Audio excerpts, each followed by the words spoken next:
your past. Your every time you got back up when nobody thought you would.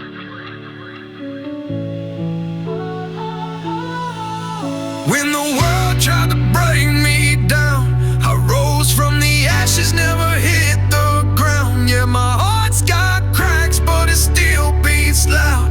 I'm built from broken, and I'm proud. I was raised in the shadows where the hope felt thin, where the nights got cold and the fear crept in. Had a head full of doubts and a heart so bruised, but I learned real quick how to heal my wounds. All the times I fell, all the tears I cried, every scar on my soul got me fortified. I ain't perfect, nah, but I'm standing tall. Turned every setback to a battle call. So if you feel like you're lost in the dark tonight, just remember your spirit was born to fight. Ain't no weight too heavy when you find your fire. Keep climbing, don't ever retire. When the world tried to break me down, I rose from the ashes, never hit the ground. Yeah, my heart's got cracks, but it still beats loud. I'm built from broken, and I'm proud. I've been lied to, used, left out in the cold, but the pain never owned my soul. Every promise they broke, every door they closed, made me stronger than they'll ever know. See, I'm proof you can rise when you feel so small. When the dreams fade out and your back's to the wall. Yeah, the hurt runs deep, but the love runs deeper. I'm alive, I'm a fighter, I'm a true believer. Oh, you're not alone in this fight. We all bleed, we all cry, we all try. Don't you ever think that you're less than whole. You're a story of strength they never told.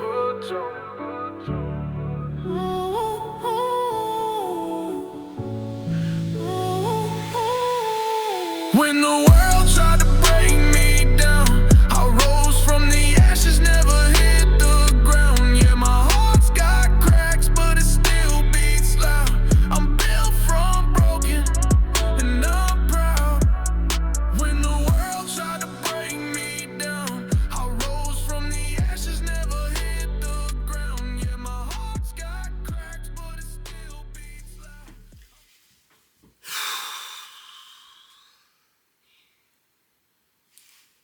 Day two. Okay. This morning I have hit all of my Becoming Her goals. I'm wearing jewelry that I love. I'm wearing something bold and more courageous than what I would normally wear to work. I've done all my planning. I've kind of ended the morning here in some reflection. Part of this process for me is going to be looking at some things, some experiences that I know I hold inside and trying to heal those, or understand them even. You know, it's hard for me to heal. I feel like I keep scratching away at it, but I can't heal it and resolve it because I don't understand it fully. Part of that's because as a former therapist, I'm constantly analyzing it, and I need to step out of that role and just look at it from I don't understand this, I don't know anything about this, I'm brand new to this, and start from there. So this morning what I've been looking at is something that I feel is one of the more traumatic experiences in my life, and that is single parenthood.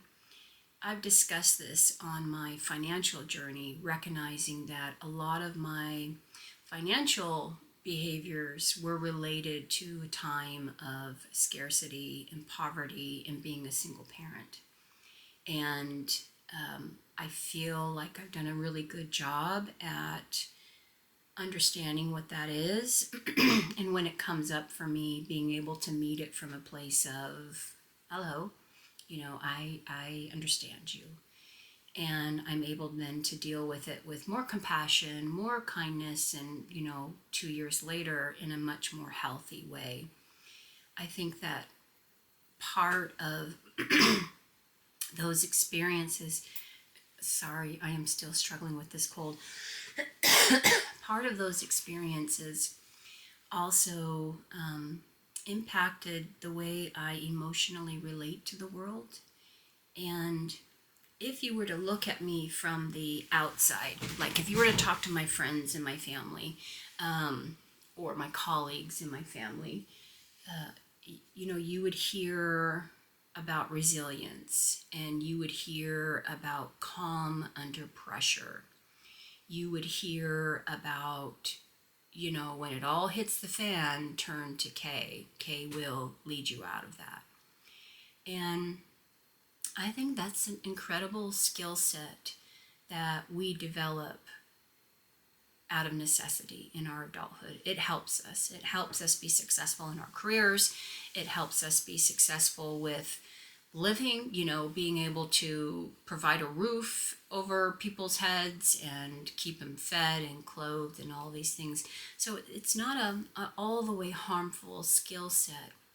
But for me, my journey, I'm also aware that there's a lot that resides beneath that. And I've said it before, there's a difference between resilience under stress versus resilience under, the pursuit of something. And they're not the same types of resilience. For me, something that came up this morning is when I experience difficult emotions, I tend to dissociate from them, numb them out, and that's what allows me to stay calm. Because I'm disconnected from it. And it allows me to see it from the outside like I'm an outsider and it's not me experiencing that thing. And again, while in certain arenas, that's been very helpful. I think in the personal one and in my relationship to self and my relationship to my husband, that it's been quite harmful because I don't allow myself to stop and feel. I don't allow myself to stop and say, these are a lot of big feelings. Let's take a day or two and kind of work our way through them. And part of that I've come to understand is because, single parenthood is different for everybody. People have different resources. I know in my experience, I had very little resources, not with the human kind, not with the physical kind, and certainly not with the emotional kind. I was alone, and my children solely relied upon me for their survival and their well-being, and I invested a lot into that. Being able to tell yourself the message of you're doing your best, I see is a privilege that a lot of us at different times in our life aren't afforded. Being able as a young adult, being a single parent, to stop and say you're doing your best wasn't an option for me. I developed the voice that said not enough, more, not enough, danger, hypervigilance to not enough. And that applied to myself, that applied to my environment, because it really was about survival. And you stay in that mode for so long that it just becomes part of your hard wiring. Not enough, not good enough, no, not worthy yet, more. And again, like I said, that success manifested itself in both allowing me to raise my kids and also pursue amazing things in my professional realm. The message today at 58 is inward. I don't feel I put that pressure on other people. Maybe they'll tell you differently, but I don't. I think I do a good job at regulating that into my external world, but it's all still very much internal. So one of the things that I'm looking at in this 75-day project is telling myself, you are enough. This is good enough, and you're doing your best. How proud I am of you. You know, that reparenting that we have to do. So I am going to be doing a lot of reparenting and sending myself those messages of, like I said, you're worthy, you're valuable. You're worthy and you're valuable even when you're feeling big things. It's okay to feel those big things. And when you allow yourself to do that, I think that's when you can be authentic with what you really want in your life and what you really don't. And until I get at that place, it's going to be hard for me to determine, what do I really want out of this life? What do I have surrounding me that I've built from that place of more, versus what do I have surrounding me that really brings me joy and is that truer place in myself. So that's a really hard thing to navigate when you're still so much knee-jerk response is to say more, not good enough. I really have to learn how to catch that voice and redirect that voice. So that's what I've been reflecting on today and working on today. These aren't going to be an easy 75 days for me. I know that. Part of me says I shouldn't share that here because it is so personal and it is so imperfect and messy. But I feel like for those of you that want to come along on this journey, that hopefully it will help share my process, what I'm doing here, and it will also help you connect to the woman that I'm going to be in 73 days. This is day 2, so 73 days. A couple of the other projects I've done here on the channel, I feel like I didn't do a good enough job. Did you hear that? Not enough with sharing that with you. So it just kind of went like start to finish. I want to be better at this time because it is so incredibly messy, confusing, overwhelming. One day I think, okay, I understand what's happening here. I'm starting to, take off rubber band after rubber band on this big giant rubber band ball and get at that. And then the next day I feel like I got it all wrong. That was an important starting point, but that's not deep enough, or that didn't really hit home. But that's just something that's come up with me. I don't want to be cool, calm, Kay. I want people to see when I'm hurt. I want people to see when I'm frightened. It's hard because I don't have anybody in my environment. And that's a hard thing to admit when you're partnered, you have a spouse. I don't have anybody in my environment that holds that tells me it's going to be okay. You're safe. And that's part of, I've spoken about my marriage here before. That's part of our rub is, and it's unfair to him because I chose him because he is that way. I know he's that way. His interpersonal observation skills aren't great. He's not a good mirror for me.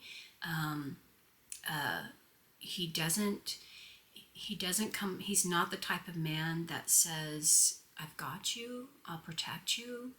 And that's what I chose because I was at a place in my life when I chose him as my partner where I didn't want those things, right?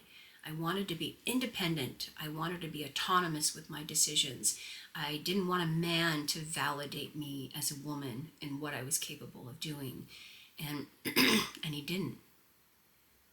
It's unfair to him at the age of 58 and at this point of our relationship to tell him I need you to change. I need you to change because I've changed. The best I can do at this point is share with him, this is what I need. Can you help with this? And then hear from him as to what he can and can't do. But part of our conflict is me having this expectation that he's going to hold this, that he's going to be there for me, and him not being there in a way I need, and me just feeling completely dissatisfied with that. So I don't know how that's going to resolve itself. But what it creates is an environment where I'm still not safe to express that. I still have to oppress it and, keep it inside and try to dissociate with it, or what I'm doing today is at least try to let it out and understand it. Maybe I'll be better equipped to share with him that need or explain it. I don't know. It's messy. It's complicated. And I'm trying to be patient with it and compassionate with it. And I don't think I'm doing a good enough job, because that voice doesn't shut off from me. That voice of more K, do better. This isn't good enough. It's exhausting. It's just absolutely exhausting. But I know at the end of the day, it's a worthwhile adventure to take.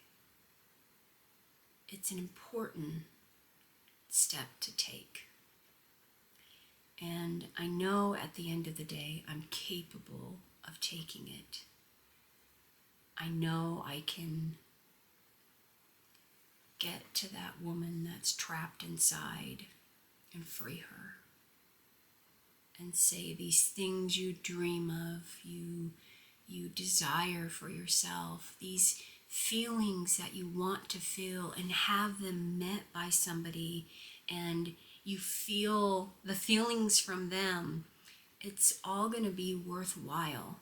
So, day 2, a lot of reflection going on. A lot of deep breathing, because that's the next thing when I have dysregulation. I'm trying to learn how to regulate myself, how to self-soothe, and that, of course, breath is a very good way to do that. So taking a lot of deep breaths, and in those deep breaths telling myself, you're safe, you're enough, you're valued, what you're feeling is important. Allow yourself to feel it. Greet it with open arms. I'm trying to do that through breath. Day 2.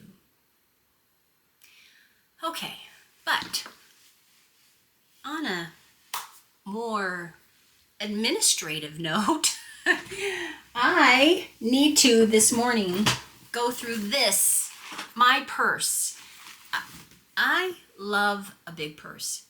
Sometimes when I go out and about, it's just like a dramatic change of topic. It's like, let's just dissociate from all of that. I really do have to do this. This is admin work for me before I leave for the day, because I am struggling with this big purse. I love big floppy purses. I don't like big stiff purses. I like big and floppy. I use little purses for... my nose is going to start to run. I use little purses for like adventures out or special days or things like that.